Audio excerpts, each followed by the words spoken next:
So today let us see the exception handling theory. It's the theory behind exception handling mechanism. So first let us see what is an exception.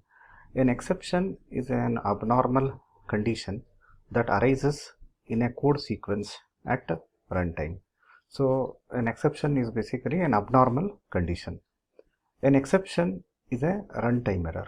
So it means that the exception encounters during runtime. In computer languages which do not support the exception handling, errors has to be checked manually by using the error codes.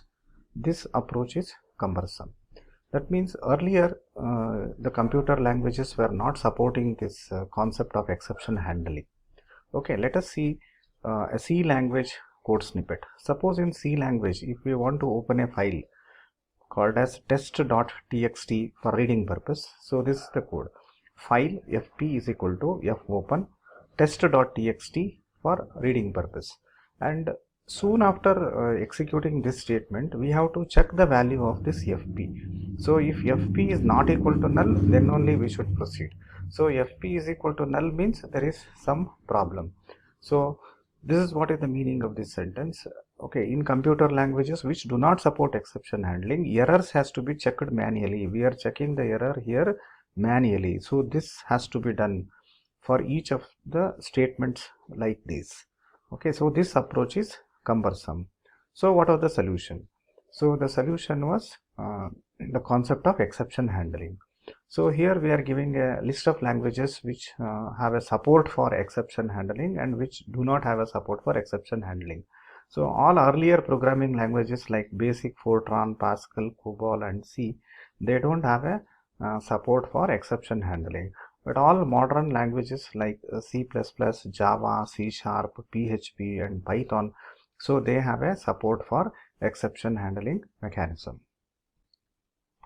Next, an exception is an object that describes an exception condition or an error. So what it means is that whenever an exception is encountered, an exception object is created which will have details about the exception. So when an exception occurs, an object is created and thrown in the method which caused the error.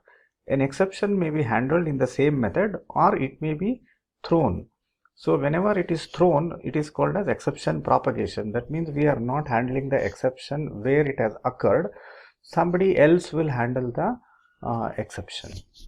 Next, at some point the exception is caught and processed. So exception handling keywords in Java. So there are 5 keywords in Java which are used to handle the exception. So these are the 5 keywords: try, catch, finally, throw and throws. So try is used for this. The suspicious method is enclosed within the try block. What is meant by this suspicious method? Suspicious method is a method which throws an exception. Let us see an example of this suspicious method. For example, we have a method called as sleep in the class called as thread. So this is a suspicious method because this method can throw an exception called as interrupted exception, and this is indicated in the documentation of this thread class. So let us go to the documentation and see. For example, this is the documentation for thread class and this is the sleep method. So this is the signature: public static void sleep long milliseconds, and they have written here throws interrupted exception. That means this method sleep throws interrupted exception. So whenever we want to call this method, we have to necessarily call this method within a try block. So that is why this is called as a sleep is called as a suspicious method. Catch, it indicates the actions to be taken when an exception occurs. So when this exception occurs, this is what is called as the exception handler. We have to write a code here. And finally is used for cleanup or releasing the resources. So the finally block is always executed after the try catch, after the try or the catch block, and generally it is used for releasing the resources. Releasing the resources means what? Closing the file or closing the database connections, like that. Next, throw. Throw is used to throw an exception from a method. Throws used to indicate the exceptions thrown from a method. Just now we have seen in the sleep method, in the documentation they have indicated that this particular sleep method throws an exception. So let's go back once again and see how this throws keyword is used here. See, throws interrupted exception. Next.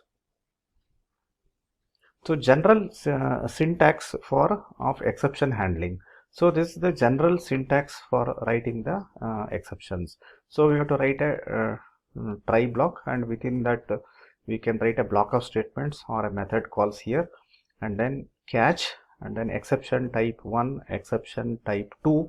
So we have to write the exception handlers within the catch block, and then finally block.